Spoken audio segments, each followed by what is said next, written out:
नमस्कार, स्वागत है आपका सीएनबीसी आवाज एंड मोतीलाल ओसवाल स्टूडियोज में। मैं हूं मनीषा गुप्ता और कमोडिटी राउंडअप में हमारी टॉप हेडलाइन आज यहां पर सोने पर है, जहां पर 1 लाख रुपए 10 ग्राम के भाव यहां पर फिर से पहुंचते हुए नजर आए हैं। और जिस तरह की तेजी है और रुपए में गिरावट है, उसका पूरा फायदा यहां पर सोने के बुल्स को मिला है।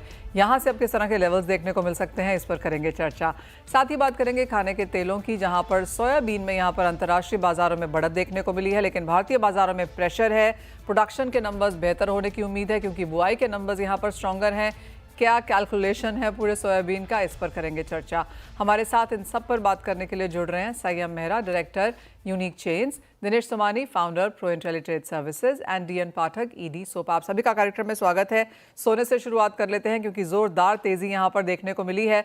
दिनेश जी, ऑन चार्ट्स अब यहां पर सोना कैसा लगता है, क्योंकि लाख के प्लस है फिर से, जो 3-4-5 हज़ार की गिरावट बनते हुए नजर आई थी, वो सारी की सारी सोने ने 2 दिन में कवर कर दी। जी बिल्कुल मनीषा जी, मैंने पहले भी कहा है कि सोने में गिरने के लिए 1 या 2 या 10 कारण लगते हैं, लेकिन बढ़ने के लिए कोई कारण नहीं लगता है। इसका बाउंस इतना शार्प और फास्ट आता है, अभी आपको लगता है कि 97,000 साढ़े 97,000 का लेवल है, फिर 1 लाख क्रॉस कर जाता है। 1,0550 का जो लेवल था, ये काफी समय से इसके ऊपर सस्टेन नहीं हो रहा था, क्लोजिंग नहीं कर रहा था। कल जो हमने क्लोजिंग देखी और जो ऑल टाइम हाई है 1,01,344 का हमें देखने मिला है। अब मुझे लगता है कि अगर रिट्रेस करता है वो ब्रेकआउट 1,05,000 1,0550 का, वहां पर मुझे लगता है कि दोबारा एक बार फ्रेश बाइंग, रिन्यू बाइंग निकल कर आ सकती है। और 1,15,100 मुझे लगता है ये लेवल प्रोबेबली इस वीकेंड में हमें देखने मिल सकती है। तो 1,000 रुपए का मूव 400 रुपए के फॉल के बाद हमें देखने मिल सकता है। वेल एब्सोल्युटली, अच्छी खासी बढ़त यहाँ पर लौटते हुए नजर आई है। सही, हम आपको इस चर्चा में शामिल करेंगे। और पिछला हफ्ता मार्केट्स को लग रहा था कि कुछ कंसोलिडेशन है, फेस्टिवल सीजन से पहले ये बहुत अच्छी बात है क्योंकि खरीदार यहाँ पर लौटेंगे। और जैसे ही हम फेस्टिवल सीजन में जा रहे हैं, सोना फिर ऑल टाइम हाइज पर है। पहले तो आपका रिएक्शन इस पर। देखिए, सोना तो जैसे कि अगस्त के अंदर एक्सपेक्टेड ही था कि धीरे धीरे सोना राइज करेगा। जब भी 96-97,000 के पॉजिटिव न्यूज के बाद भी नीचे आ नहीं सक रहा था, तो गोल्ड मुझे लगता है कि तब वहां पर स्ट्रॉन्ग था। और अभी अप ट्रेंड जो बना है मार्केट के अंदर, अगस्त के अंदर ही आप देखेंगे कि रिटेल की बाइंग चालू होती है, रिटेल शोरूम्स की बाइंग चालू होती है।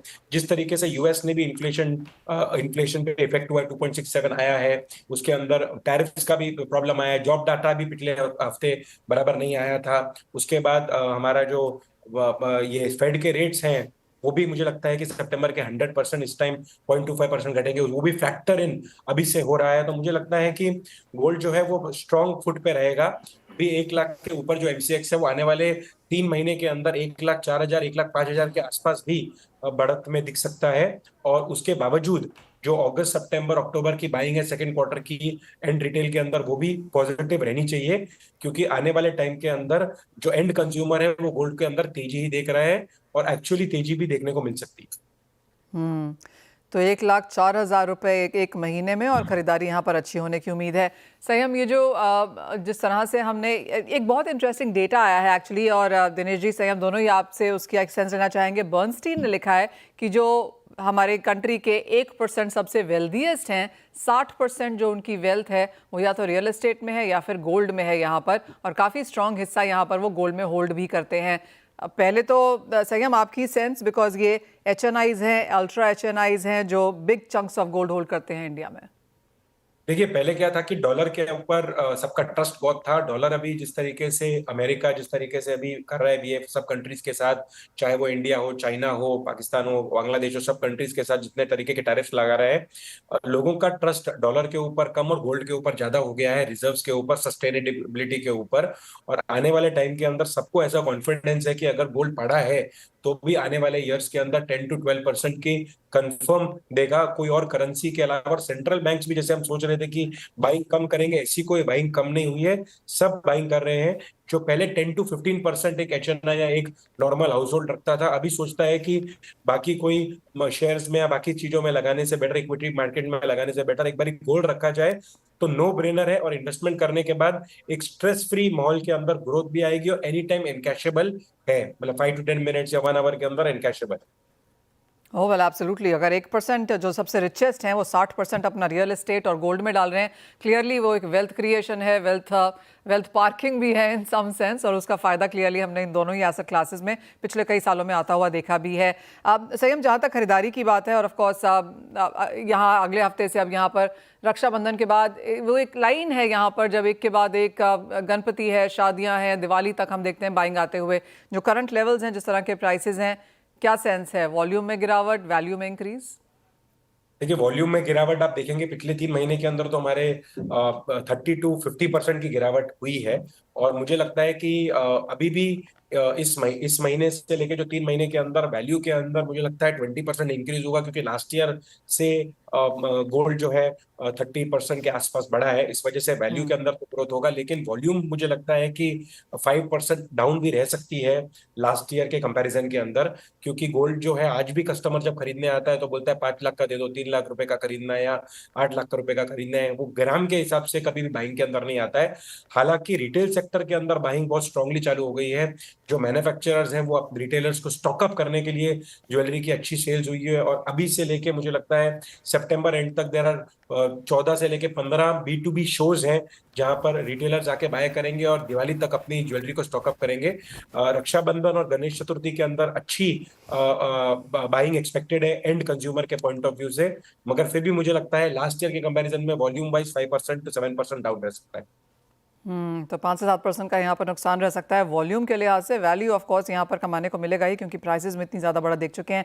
सही, हम एक फाइनल क्वेश्चन, और ये कैरेटेजेस पे लेके है। 9 कैरेट को भी अब हॉलमार्किंग की यहाँ पर अलाउ कर दिया गया है, लेकिन क्या उस तरफ झुकाव है? क्या लोग ले रहे हैं? बिकॉज 9 कैरेट इन्वेस्टमेंट नहीं हो सकता, ज्वेलरी ज़रूर हो सकती है। देखिए मनीषा जी, अभी ज्वेलरी जो 22 कैरेट की है वो 18 कैरेट तक अभी तक कस्टमर रेडी एक्सेप्टेबिलिटी सबकी है। जब 9 कैरेट हमारे हमने एंटी कमिटी ने में पास हुआ था ये 9 कैरेट, तभी मेन उद्देश्य ये था कि डायमंड की जो ज्वेलरी है जो इंडिया से यूएस में एक्सपोर्ट हो रही है, वो अभी टैरिफ्स के आने की वजह से ज्यादा एक्सपोर्ट्स नहीं, वहां पर रुकावट आएंगी, तो वो डायमंड की ज्वेलरी की जो मैन्युफैक्चरिंग हाई है वो इंडियन मार्केट के अंदर सेल हो सके। लेकिन गोल्ड के अंदर मुझे लगता है आने वाले 3 से 4 साल के बाद 14 कैरेट में आएंगे, और मुझे लगता है 6-7 साल लग जाएंगे 9 कैरेट में आने को। अभी भी जितने भी मार्केट्स हैं, समझो आप समझो यूपी हो गया, बिहार हो गया, पंजाब और हरियाणा हो गया, वहां पर अभी 18 कैरेट की एक्सेप्टेबिलिटी है। बाकी सब कंट्री के अंदर, साउथ के अंदर 22 कैरेट की एक्सेप्टेबिलिटी है। और 5 to 7 ईयर्स अभी भी लगेंगे गोल्ड के अंदर 9 कैरेट के अंदर एंड कंज्यूमर की एक्सेप्टेबिलिटी आने में। और वो भी कैसे आती है देखना होगा, बिकॉज एज आई सेड, जो इन्वेस्टमेंट डिमांड है वो अभी भी हायर कैरेटेजेस की तरफ रहेगी। जो ज्वेलरी डिमांड है पर से, वो शायद यहाँ पर हम आता हुआ देखेंगे 14-9 कैरेट तक भी परहैप्स। सही, बहुत शुक्रिया हमारे साथ यहाँ पर जुड़ने के लिए, और सोने के ट्रेंड्स इंडियन मार्केट्स में कैसे हैं उस पर चर्चा भी करने के लिए। दिनेश जी, ये बात सोने की हुई, लेकिन चांदी पर अब आपकी क्या सेंस है? बिकॉज यहाँ पर भी कुछ सपोर्ट देखने को मिला, ओवरनाइट 1% की तेजी है। क्या खरीदारी के मौके यहाँ पर भी ढूंढे जाएं? जी, निचले लेवल से 1,09,000 का रिसेंटली अभी लो बना था, वहां से रिकवरी करके 1,12,500 के आसपास अभी ट्रेड कर रहा है। मुझे लगता है कि शायद थोड़ा सा गोल्ड में भी रुकावट यहाँ पर बनेगी, शायद यहाँ से 400 से 500 रुपया गोल्ड नीचे आना चाहिए, और उसी लिहाज से मुझे लगता है कि सिल्वर में भी एक करेक्टिव फेज बन सकता है। 3,500 रुपए की तेजी आई है, प्रोबेबली मुझे लगता है कि 500-700 रुपए, 11,500 11,400 के आसपास अगर आता है तो वहां खरीदारी जरूर की जा सकती है। दोबारा 1,13,000 के आसपास जाने की पूरी संभावना लगती है। दिनेश जी, मेटल्स कैसे देखेंगे आप? क्योंकि कॉपर में यूएस और एलएमई के बीच में जिस तरह के प्रीमियम्स हैं वो यहाँ पर थोड़े कम होते हुए नजर आए हैं। थोड़ी स्टेबिलिटी यहाँ पर मार्केट्स में बनी है, लेकिन ओवरऑल बेस मेटल्स पैक में, चाहे वो कॉपर है, एल्यूमिनियम है, जिंक है, क्या स्ट्रैटेजी हो? जी बिल्कुल, ऊपरी लेवल से देखते अगर कॉमिक्स कॉपर के लिए तो 27-28% का फॉल आ गया है, जो ऑलरेडी बहुत ज्यादा बढ़ गया था, प्रीमियम एकदम रिड्यूस हो गया है। मुझे लगता है मार्केट यहाँ से स्टेबलाइज होना चाहिए, और डाउनसाइड 882 ये सपोर्ट जोन है, अपसाइड मुझे लगता है कि 895 रेजिस्टेंस है। बट कॉपर के मुकाबले मुझे लगता है कि शायद एल्यूमिनियम अब बेटर परफॉर्म करेगा। 251, 251.50 के अराउंड मुझे लगता है कि एल्यूमिनियम बाई की जा सकती है 256 के लक्ष्य के लिए, और 248 के इसमें स्टॉप लॉस मेंटेन कर सकते हैं। एल्यूमिनियम पर फोकस ज्यादा है कंपेयर टू अन्य बेस मेटल्स। साथ ही कच्चे तेल की अगर बात करें तो चौथा दिन है आज यहाँ पर गिरावट का। ऑफकोर्स यहाँ पे जिस तरह से यूएस प्रेसिडेंट की कॉन्वर्सेशंस हैं चाइना को लेकर, रशिया को लेकर, स्पेसिफिकली इंडिया को लेकर, पूरे वर्ल्ड मार्केट अब इसे यहाँ पर देख रहा है, और इसका इम्पैक्ट भी यहाँ पर कच्चे तेल में आ सकता है। इन करंट लेवल से आपकी क्या राय है? जब तो क्रूड का जो मूवमेंट बना है, बेसिकली जो डॉलर हमारा जो है कमजोर, डॉलर जो मजबूत हुआ है, रुपया कमजोर होने के कारण 3 से 4% की तेजी आई है। अन्यथा मुझे लगता है कि 5700 से 5900 यह दायरा क्रूड का मेंटेन करता हुआ नजर आता है। मौजूदा स्तर पर अगर 5780 का ही आता है तो प्रोबेबली अगर यहाँ से ऊपर भी जाता है तो रुपये की डेप्रिसिएशन के कारण ही जा सकता है। ओवरऑल रेंज कहूँ तो 5700 से 59 यह दायरा मुझे लगता है कि आने वाले 4 से 5 दिन में मेंटेन। ब्रेक लें उससे पहले दिनेश जी, एक सेंस यहाँ पर डॉलर इंडेक्स एंड रुपी जिस पर आपने मेंशन किया उस पर भी जानना चाहेंगे। डॉलर इंडेक्स ऑफ कोर्स वो 100 छू के कुछ यहाँ पर गिरा जरूर है, जॉब्स डेटा इतना खराब था जिसका इम्पैक्ट यहाँ पर डॉलर इंडेक्स पे है, लेकिन रुपए में जो लगातार गिरावट देखने को मिली है कैसे देखते हैं? मुझे लगता है कुछ हद तक और भी कंटिन्यू रह सकती है। ये एक बार 8840 का लेवल से छू सकता है, ऑल टाइम हाई के आसपास ही ये ट्रेड कर रहा है। 8760 ये डाउनसाइड सपोर्ट है, यहाँ से दोबारा एक बार मुझे लगता है कि 8840 यहाँ पर आ सकता है। प्रोबेबली देन आरबीआई वुड इंटरफेन और फिर वहां से शायद नीचे आने की संभावना है। तो यानी कि कुछ और डिप्रिसिएशन यहाँ पर इंडियन रुपी में बनता हुआ नजर आ सकता है। दिनेश जी बहुत शुक्रिया साथ जोड़ने के लिए, और आपकी पॉपुलर डिमांड रहती है चैनल पर कि आप आएँ और गाइडेंस दें जाने से पहले और इससे पहले कि हमें कोई बोले कि अरे एग्री पे कुछ नहीं पूछा, तो एग्री पे अगर कोई टॉपिक है तो वो भी बता दीजिए। बहुत बहुत धन्यवाद मनीषा जी, ये सब आपके कारण संभव है। आप मीडिया पर्सन ने ही हमें इतनी बड़ी, एक सामान्य आदमी को इतनी बड़ी पब्लिसिटी दी है। खैर, मैं अगर एग्री की बात करूं तो मुझे लगता है कि ग्वार सीट में एक मोमेंटम काफी ज्यादा तेज निकल कर आया है। 5330 का लेवल है ग्वार सीट का, वहां से एक बार बाइंग निकल के आ सकती है। दोबारा 5420 के लेवल हमें देखने मिल सकते हैं। 5240 एक बेसलाइन सपोर्ट है जो एक स्टॉप लॉस करके एक्ट करना चाहिए। ऑलराइट, तो वो सारे के सारे नॉन एग्री ट्रेड्स हैं और एग्रो में दिनेश जी की पसंद यहाँ पर गुआर पर है, जहाँ पर खरीदारी के मौके आप ढूंढ सकते हैं। दिनेश जी बहुत शुक्रिया साथ जुड़ने के लिए और वो तमाम चीज़ें डिस्कस भी करने के लिए। वाले इसी के साथ एक ब्रेक का भी समय है, जब लौटेंगे तो हमारे साथ होंगे सोपा के ईडी डीएन पाठक। सोयाबीन पर बात करने के लिए अब हमारे साथ सोपा के ईडी डीएन पाठक हैं। मिस्टर पाठक बहुत शुक्रिया साथ जुड़ने के लिए। और सबसे पहले तो बुआई के नंबर्स, क्योंकि यहाँ पर कोई भी डिसअपॉइंटमेंट नहीं है।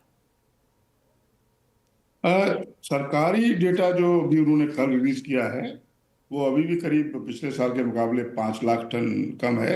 आई थिंक उसमें थोड़ा क्यू मिलता है कि शायद बुआई के नंबर्स कुछ कम रहेंगे। हालांकि सरकारी डेटा अभी भी अपडेटेड नहीं है और अभी मेरी टीम्स भी फील्ड में गई हुई हैं, 3 टीम्स जो कि 5-6 दिन का सर्वे करके आएंगी, तब हम भी अपना डेटा रिवाइज करेंगे। तो लेकिन हाँ, जैसा हम सोच रहे, कोई डिसअपॉइंटमेंट नहीं है, ये बात सही है।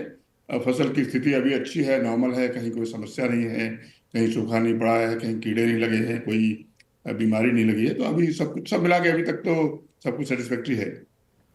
मिस्टर पाठक, कब तक आपको लगता है एक फाइनल नंबर यहाँ पर आ पाएगा? एक वो, और दूसरा जिस तरह के नंबर्स हम यहाँ पर बनता हुआ देख रहे हैं, किस तरह के भाव हैं? क्या वहाँ पर कोई चेंज है? क्योंकि डिसअपॉइंटमेंट यहाँ पर एक्चुअली प्राइसेस में रही है।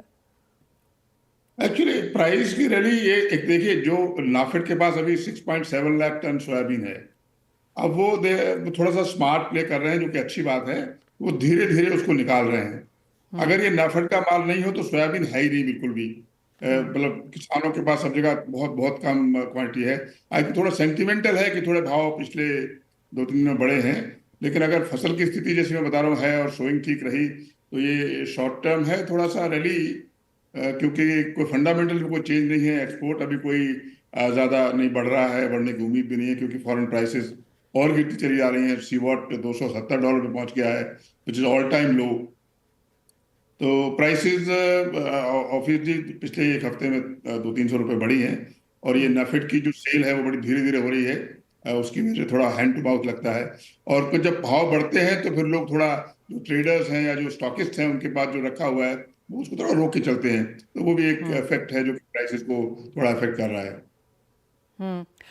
मिस्टर पाठक, एक चीज़ मैंने आपसे पहले भी बात करी है और उसको वापस थोड़ा सा डिटेल में आज करना चाहेंगे, वो ये कि जिस तरह से हम सोया को यहाँ पर फिलहाल ट्रीट करते हैं, और अब ये ज़्यादा लोग बोलने लगे हैं, इवन लिस्टेड कंपनीज अब ये कहने लगी हैं कि सोया को फूड की तरह ज़्यादा ट्रीट किया जाए, खाली ऑयल पे ना सीमित रखा जाए, मील के बाजार कमज़ोर हैं। आप हमें लगातार DDGS की तरफ से चिंताएँ जो उभरी हैं उस पर भी बताते रहे हैं। आप कहेंगे एक प्रॉपर रीथिंक की ज़रूरत है इस क्रॉप को लेकर? रीथिंक ऑलरेडी शुरुआत हो गई है। इनफैक्ट संडे को हमने एक बड़ा प्रोग्राम रखा था किसानों के साथ, FPOs के साथ। अब सोया फूड पे पूरा फोकस है। एग्रीकल्चर मिनिस्ट्री फॉर्चुनेटली बहुत बड़ा फोकस उस पर लेके आ रही है, और सारा फोकस अब सोया फूड पे है। सोपा और इंडस्ट्री हम लोग भी हमने कमर कस लिए हैं कि अब फूड पर ही फोकस करेंगे, और ये 10% जो फूड यूज है इसको बढ़ा के 20-30% ले जाएंगे, तो ऑब्वियसली सोया के भाव में फर्क पड़ेगा और इंडस्ट्री भी बेहतर तरीके से चलेगी। सोया फूड इज द थिंग जिस पे पूरा कंसंट्रेशन अभी है, और अच्छी बात है कि सरकार भी उस पर लग गई है। हमने तो प्राइम मिनिस्टर को भी अप्रोच किया है कि भाई ये 2026 है, उसको सोया ईयर डिक्लेयर किया जाए। जैसे जैसे मिलेट में जो रेवोल्यूशन हुआ वो सोया में भी हो, और सोया फूड। अच्छा, ये सोया फूड अगर बढ़ेगा तो इसके सब तरफ फायदा है। प्रोटीन डेफिशिएंसी कम होगी, इंडस्ट्री अच्छी चलेगी, किसान को अच्छा भाव मिलेगा, एक्सपोर्ट में वैल्यू एडिशन होगा, तो सबको फायदा है। तो इस पे जो ये जो फोकस बना है, ये बहुत ही अच्छी और पॉजिटिव खबर है। इंडस्ट्री डेफिनेटली इस पे बहुत जोर शोर से अभी काम कर रही है। थोड़ा कॉस्टली अफेयर है, पर आई थिंक सरकार भी जाग गई है। तो जैसे हम कोशिश कर रहे हैं कि डिफेंस और जो सरकारी जो बड़ा बाइंग होता है उसमें सोया फूड को इंक्लूड किया जाए। तो हम बड़े होपफुल हैं। अगर ये सोया ईयर 2026 डिक्लेयर हो गया तो काफी अच्छा असर पड़ेगा सोया पे, सबके लिए भला होगा, सबके अच्छा होगा। एब्सोल्युटली मिस्टर पाठक, जैसे मैं आपसे बात कर रही हूँ, मैं यहाँ पर गूगल भी कर रही हूँ कि 100 ग्राम सोया चंक्स में करीबन 30 से 60 ग्राम तक प्रोटीन होता है, जो शायद ही कोई और कमोडिटी इतना ज़्यादा स्ट्रांगली दे सकती है। तो क्लियरली जहाँ पर सब लोग अपना अपना प्रोडक्ट बेचने में शुरू हैं कि क्या हेल्थ बेनिफिट्स हैं, कितना प्रोटीन है, एटसेट्रा, आई थिंक सोयाबीन को तो वो सब भी करने की ज़रूरत नहीं है, वो तो है ही। आई थिंक इट्स अवेयरनेस की बात यहाँ पर ज़्यादा है। एक्चुअली सोया इंडस्ट्री को थोड़ा पहले मुझे लगता है जागना चाहिए था। अब जब तक सोया मिल बिक रहा था तब तो बिक रहा था, लेकिन अब एनीवे देर आए दुरुस्त आए, जब भी जागे तभी सवेरा है। सोया इंडस्ट्री अब जागृत हो गई है। सरकार को भी थोड़ा जल्दी जागना चाहिए था, क्योंकि इतने हेल्थ प्रॉब्लम्स हैं, इतनी प्रोटीन की डेफिशिएंसी है। 1 ग्राम पर KG of body weight soya protein की जरूरत है, जो कि हिंदुस्तान में शायद किसी को मिलता हो। जो एफ्लुएंट क्लास है या जो नॉन वेजिटेरियंस हैं उनको मिल जाता है, बाकी को नहीं मिल पाता है। तो उस प्रोटीन की एक बहुत बड़ी जरूरत है, और सोया ही सबसे इकोनॉमिकल सोर्स है और वेजिटेरियन सोर्स है जो कि इसको पूरा कर सकता है। तो ये बात सही है कि सोया फूड पे जोर लगाना चाहिए। आप भी थोड़ा साथ दीजिए इसमें, सोया फूड को प्रमोट करने में। हम भी लगे हुए हैं। शायद एक नया रेवोल्यूशन सोया में आएगा, और फिर हमको कोई धमकाएगा भी नहीं कि हमारा सोया ले लो कि नहीं ले लो। सोया बिकना शुरू होगा तो सबको फायदा होगा। वेल एब्सोल्युटली, मैं तो बात करते करते आपसे कह रही हूँ, और वेजिटेरियंस तो ऑफ कोर्स सोया को यहाँ पर काफ़ी देखते हैं, पर जैसे आपने कहा कि हाँ शायद थोड़ा सा ज़्यादा अवेयरनेस क्रिएट करने की, एजुकेट करने की, और उसको डिफरेंट तरीके से मार्केट करने की यहाँ पर ज़रूरत है। मिस्टर पाठक, एक लास्ट सवाल फिर यहाँ पर वापस एमएसपी की तरफ से आते हुए, क्योंकि ये एक थोड़ा सा प्रॉब्लमेटिक एरिया रहा है। जैसे हम लगातार बात भी करते रहे कि पिछले साल का तो मिला नहीं और अगले साल का फिर हमने यहाँ पर भाव बढ़ता हुआ देखा। कोई सेंस आप बनता हुआ देखते हैं कि कैसे रह सकते हैं प्राइसेस, और क्या हम एट ऑल यहाँ पर एमएसपी पे पहुंचेंगे? आई थिंक मैं अपनी बात पे कायम रहूंगा कि एमएसपी जो 53,280 रुपए है वो इंडस्ट्री दे पाए करंट सोयाबीन मील और ऑयल के भाव में, वो आज बिल्कुल भी संभव नहीं है। आज की जो कैलकुलेशन है उसमें सोयाबीन अभी 34-35 हज़ार रुपये बढ़ गया, क्योंकि फॉरेन में सोयाबीन के दाम और कम हो गए हैं। तेल के दाम कभी गिरते हैं कभी घटते हैं। सरकार ने ऑलरेडी कह दिया है कि हम तेल के दाम बढ़ने नहीं देंगे, तो एक थ्रेट जो है सिर पे ऑलरेडी लटक रही है। तो मुझे जो एमएसपी इंडस्ट्री दे पाए करंट सिनेरियो में, वो तो मुझे संभव नहीं लगता है। अगर कोई ऐसा कोई बहुत बुरा क्रॉप के साथ हो जाए, कोई बहुत बड़ी बारिश हो जाए, कहीं बड़ा सूखा पड़ जाए तो अलग बात है, या अमेरिकन क्रॉप बहुत खराब हो जाए, वो एक ऐसी चीज है जिस पे किसी का कंट्रोल नहीं है। लेकिन करंट सिनेरियो में एमएसपी दे पाना मुझे तो संभव दिखता नहीं है।